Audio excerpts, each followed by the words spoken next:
I was thinking about the song we sang going into meditation and how it kept saying, yes, I am here to love. Yes, I am called to serve. And I know that.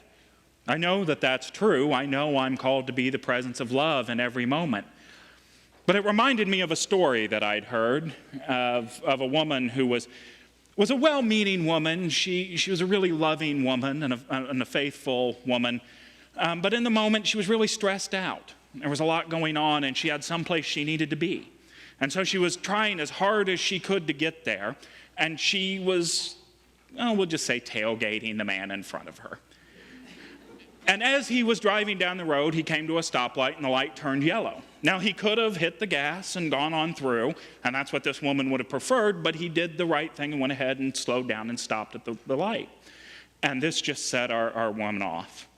She started banging on the roof of the car and slapping the steering wheel and honking the horn and flipping off the driver in front of her and cussing at him and screaming at him until she heard a little tap on her window. And she looked over and saw a very stern-looking police officer standing there looking down at her. And the officer said, "Ma'am, step out of the car, please." He proceeded to put handcuffs on her, put her in the back of his squad car, and take her down to the station. He let her know she was under arrest. And so she was at the station for a couple of hours. She'd been fingerprinted and processed when finally a younger officer came and got her and brought her back out to the officer that had arrested her. And he said, "Ma'am, I'm very, very sorry about this. But you see, I pulled up behind you at the light, and I saw you banging on the steering wheel and flipping off the driver in front of you and just cussing up a blue streak.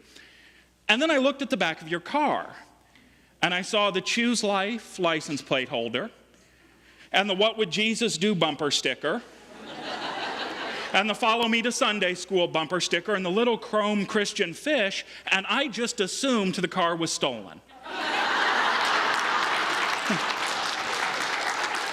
And now, how many of us here in the room are willing to admit that we've had experiences like that? Where despite the fact that we know that we're called to be love, that we know we're called to be the Christ, something outside of us, beyond our control, happens, and all of a sudden we're sent off into a fit of rage. This sort of red mist takes over, and we're not able to really see or think clearly. We're just responding. I know I have. I know I've had moments where things outside of me occurred, and I responded in a, let's just say, an un-Christ-like way. And it reminded me of this saying from Pythagoras. Pythagoras was a Greek philosopher and the bane of my existence when I went through geometry in school. But he said, "Know thyself. Know thyself, and you will know God and the universe." And so I started thinking about what this statement could really mean. Because yes, I know I'm the presence of God, yet something outside of me happens and I react and I respond. And so there's got to be a deeper meaning to that. There's got to be something within me that I'm reacting to that's making me respond in this manner. The other reason I really like Pythagoras' statement is how closely it ties in to our unity teachings. How closely it ties into this idea that God is something that's knowable to us, that God is inherently within us, that God is present with us, and that it's through examining ourselves, through knowing ourselves, that we learn and gain knowledge of God. And we gain knowledge of this Christ presence within us. Because the truth of the matter is that Christ's nature shines within each and every one of us. That light has shone within us since the dawn of mankind, and it grows brighter and brighter with each subsequent generation. And so our goal, our mission in life is to live our life from the place of that light, because that light is our true nature. It's at the very core of what we are. The very truth of what we are is our light. And so our life's intention should be to live our lives from that place of origin, from the place of the light that each of us are. And so in order to get there, what we have to begin to do is make this journey where we go from our head, from living in our head where we're striving to constantly interpret and judge and assign meaning to every little detail that happens in our lives, and instead move to a place where we live from that Christ light. And we know that that Christ light is shining within us, and that that Christ light is inspiring us to do all that is ours to do in this world. Now, in order to get to that place, we have to do just as Pythagoras invited us to do. We have to enter into this sort of practice of self-study. We have to be willing to do this difficult work of looking at ourselves and why we respond to things the way we do, and what it's time for us to let go of and move through. See, we have to begin to explore what it is and who we truly are, for it's when we begin to do those things that we truly know ourselves, and with it the world. Now, sometimes it's hard to realize this when we look around the world at us, but we do live in a dual reality, whether we realize it or not. You see, right now, right where we are, right here in this room, there exist two worlds. There's the world of the objective, the world of ultimate reality, the world of absolute truth. And then there's the world that exists as the subjective reality, the world as we perceive it, the world that we see happening around us. And so that's a good way to think of them, as the difference between objective and subjective. The difference between something being based in absolute fact, the sun is going to come up in the morning, and something that's based on our opinion or our version of the truth, the subjective reality with, yeah, the sun's going to come up, but it's really hot. The sun is really hot today. Not all of us would necessarily agree with that. And so our work then becomes to move from that subjective reality where we're shading and imagining how the world looks around us to the objective reality where we just see the things that are happening around us as things that are happening. And we know that we have the power to choose how we interpret those things. You see, the objective reality is the reality that's based in truth, and this is a capital T sort of truth, the all-knowingness of the world. The objective reality is the kingdom of heaven that you heard Reverend Bob speak about last week, that you hear Jesus speaking about in the Gospels. It's the absolute underlying presence of truth, of love, of light, of peace, and creativity. And the subjective reality, well, that's more or less based on our opinion. You see, it exists possibly as truth, but it's based on our interpretation of things. Now, in traditional unity metaphysical teachings, we could think of the subjective reality as the reality that's shaped by our subconscious mind. You see, each and every one of us has had experiences in this life. Each and every one of us has moved through things, and we've learned behaviors. And those behaviors get imprinted upon our subconscious mind. And so when we see something that happens in the objective realm outside of us, it runs through that filter of the subconscious, and the subconscious tells us, well, how I should behave about that, how I should feel about that. And so the work that we must do in learning to know ourselves is bringing those things that are in our subconscious mind, bringing those things that shape how we view to the world out into the light, so that we can then make a choice of whether or not this is something that still serves our worldview. So we can decide if, well, maybe this is something that's time for me to deal with and to move on and to do the work that I need to do to get past this.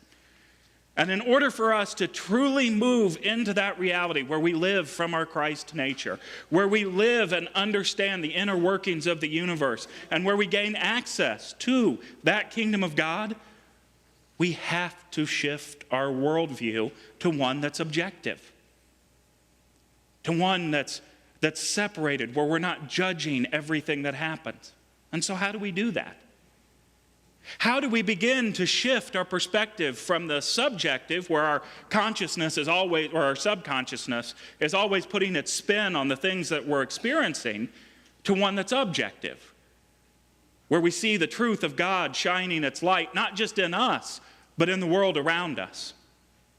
Well, in order to get there, we must, as the ancient Greeks advised, know thyself. You see, we have to begin this understanding and this sort of analysis of who we are and what we do, so that we can begin to differentiate our experience of seeing, hearing, and experiencing the world around us, so we can differentiate that from what our mind is telling us about what we see, hear, and experience in the world around us. That's the shift that we need to start making. And the important task that we have to all undertake in beginning to make this shift is to know that there are these two realities going on to begin with. Because you see, as long as we're unable to separate these two realities, they're always going to get confused in our mind. Something will happen and immediately that subconscious will kick in and it'll tell you what you should think about what just happened. And so we have to begin moving our awareness away from that. So we begin to see things as just things that happen. Now don't misunderstand me. Some of those subconscious beliefs that we have, they're valid. They're things we want to be a part of our life. But there are some of them it's time for us to let go of. And it's only through doing this sort of work of self-awareness, this work of self-study, that we begin to learn what it is that no longer serves me, what it is that's no longer serving my highest good. And so we move into a practice that's known as self-awareness. Now, before we begin exploring how exactly you go about starting a self-awareness practice, let's first talk about what self-awareness is to begin with. At its very basic level, the most basic level of self-awareness, what this means is that I know that I am an individual separate and unique from other human beings. I'm aware of the fact that I'm separate from everybody else. This is just that most basic awareness. It's the computer HAL in 2001: A Space Odyssey sort of awareness. But we want to go deeper than that. We want our experience of this to go much, much deeper than just knowing that I'm separate from someone else. Than me looking in the mirror and knowing that I'm Brandon and I'm separate from Julie. Or I'm Brandon and I'm different from Roger. We want to truly begin to explore not just what we see when we look at something different or look at ourselves as something different, but what we feel about ourselves when we look at ourselves as different from other people. And so that's what that experience of self-awareness is about. It's about exploring what those thoughts are that you hold about yourself.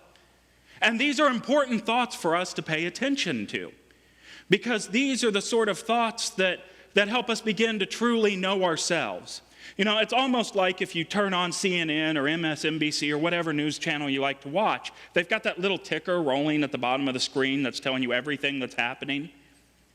Well, we have that same news feed running through our minds all the time, just moving through our minds, telling us what we think about what we just saw, what we think about what we just heard on the radio, how we should feel, how our body should react to what just happened down the road from us. And so our work becomes in becoming aware of what that news feed is telling us. You know, I had an experience when I first started as the Youth and Family Ministry Director here, where I was working with our Youth of Unity, our high school group. They were here on a Saturday. They were doing sort of a mini retreat workshop. And at that retreat, they were all sitting in a circle, and we were discussing what miracles are and what miracles mean to us. And then at the end of the workshop, they all jumped up and ran down the hall to go get the snacks that were in the kitchen. And they made their way all the way down to the table with the snacks, and I was still getting up. And the first thought that went through my head was, wow, I'm getting old.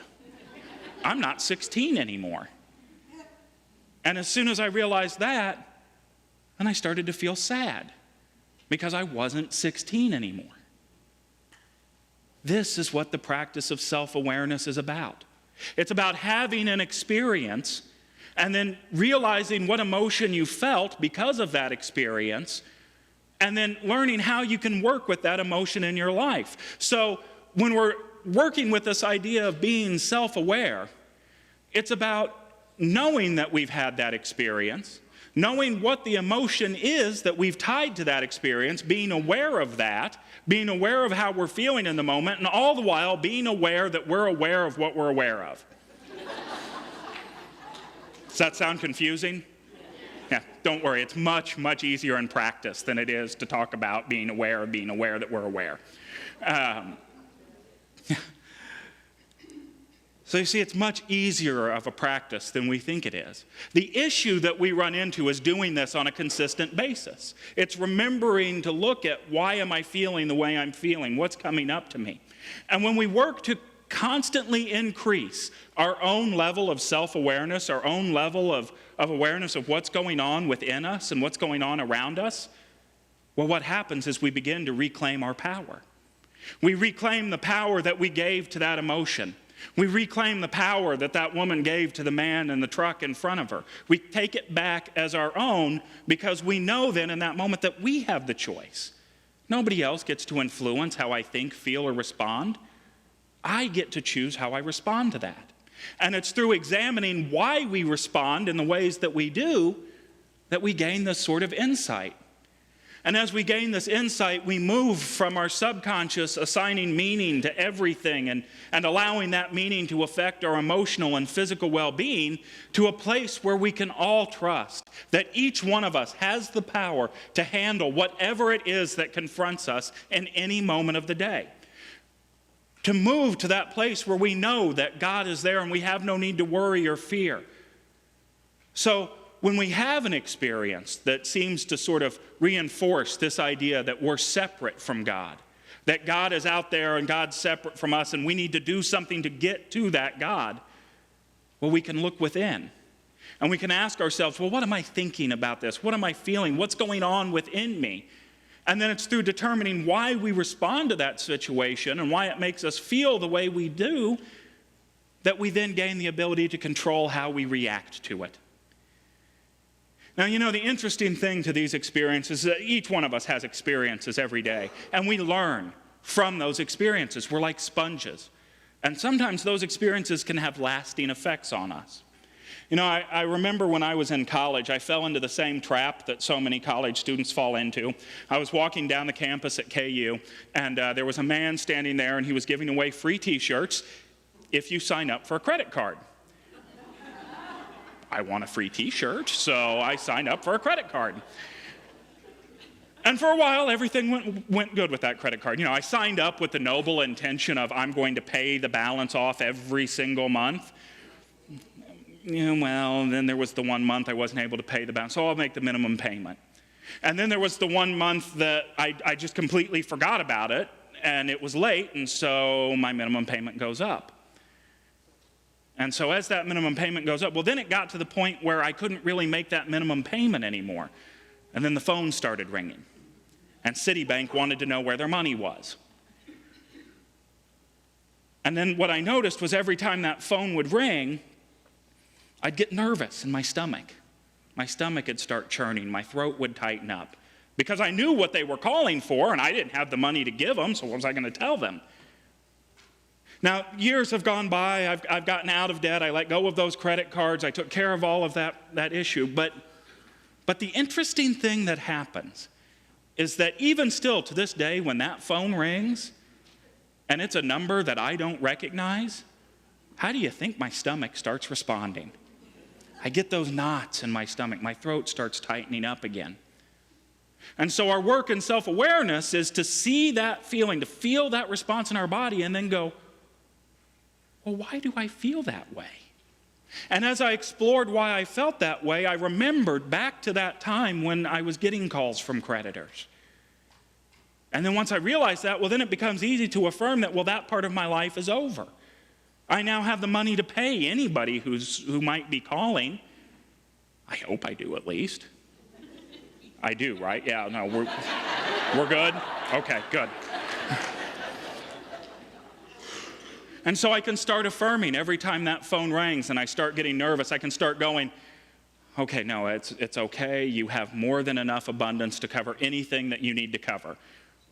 More often than not, it's somebody wanting to sell me something. Then there's no reason to even be worried with to begin with. But we do that. We build up these experiences and then we start having the response to them. And so that work that we're all undertaking in self-awareness is to identify why it is we respond to things the way we respond to. You know, I believe that each and every one of us has moments of clarity. Each one of us has a moment where we understand in that moment why we're behaving the way we behave.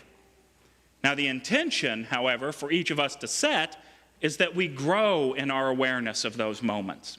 That we grow in this practice of self-awareness. Now, it's important as we're setting our intention to grow in this practice of self-awareness that we do so without setting the intention to be 100% aware of everything that's happening in our lives 24 hours a day, 7 days a week. Because it is very, very unlikely that any one of us would achieve 100% awareness. It's a process that we're working for. So instead, what we do is we set our intention that we're going to be more aware of our emotions, our feelings, the things that are happening within us, so that we can explore them and learn how to deal with them. And what we know to be true is that as we set that intention, that we continue moving down that line closer and closer to 100% awareness. And so the idea behind becoming fully self-aware means that we're going to be aware of all of the elements of our experience in every moment of the day. And you can begin that right here, right now, right where you're sitting in this sanctuary. Or right at home if you're watching us online or listening to us online. Right where you are, you can begin. You can begin by asking yourself, what is it that I'm experiencing right now? What's going on right now, right here where I am? And yes, pay attention to the physical external things, the temperature of the room, whether or not your seat is in the right and perfect place so that in the winter you get enough of a warm breeze so it's not too cool, and in the summer you get enough of a cool breeze so it's not too warm. Pay attention to those things, but pay especially close attention to the thoughts that you're thinking about what you're experiencing right now. Because those thoughts help provide the entryway into the reactions that you're having. That sort of mental news feed that's running through your mind. And when we pay attention to what it's telling us, it can let us know more and more about what we're experiencing. Now, I know that there are going to be times in your life where it's much, much easier to do this than others. You know, it's really easy to sit and reflect on what am I thinking, what am I feeling when you're sitting in a space of calm at your desk or at your home. It is so much more difficult when you're confronted with that trigger right here and they're in your face. But that's the stage we want to start moving towards. And so what I would encourage you to do is to use your meditation time. See, at the end of the day, you can sit and you can reflect back on each and every one of the experiences that you had during that day.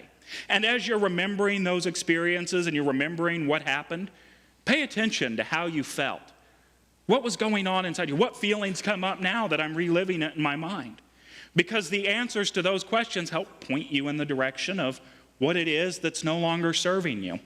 You know, they tell us in school that be careful what you pick as a topic for your Sunday lesson because it starts showing up in the world around you as you prepare it during the week. And I was driving in this morning, actually. I live out south, out in Spring Hill. And so I was coming up to get onto I-35, and I had the red light in front of me. I was at the first one at the red light, and our car's next to me.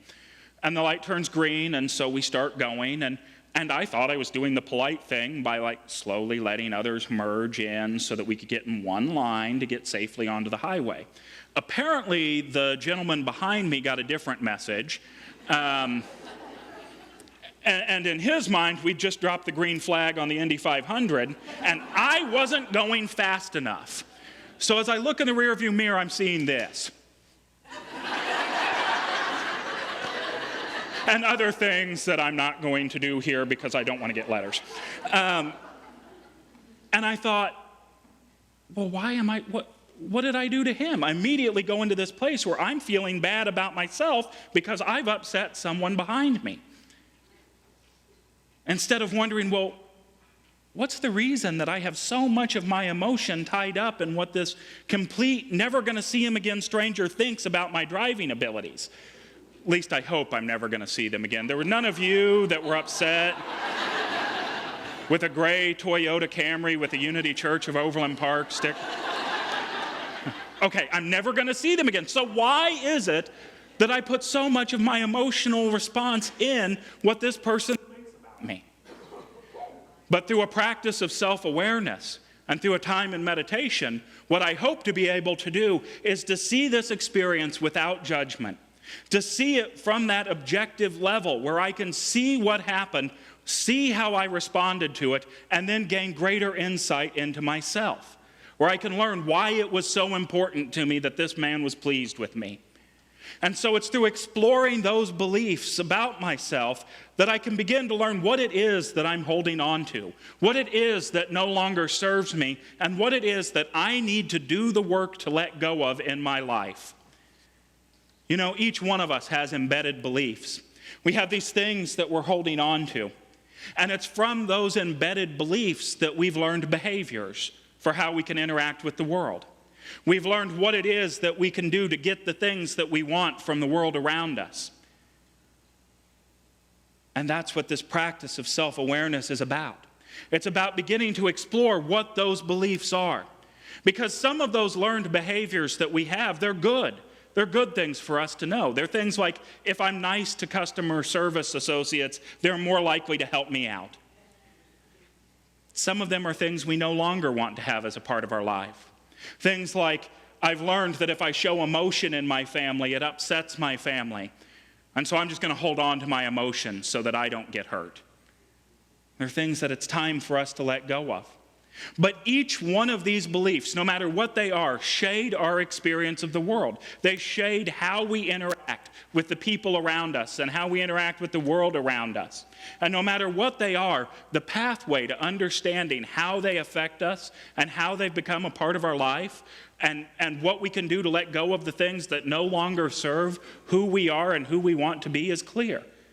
You see, in order to truly understand our world, and in order to truly understand our role in it, we must learn to know ourselves. And know that as we know ourselves, we gain the universe. And with it, God. And so God bless you all.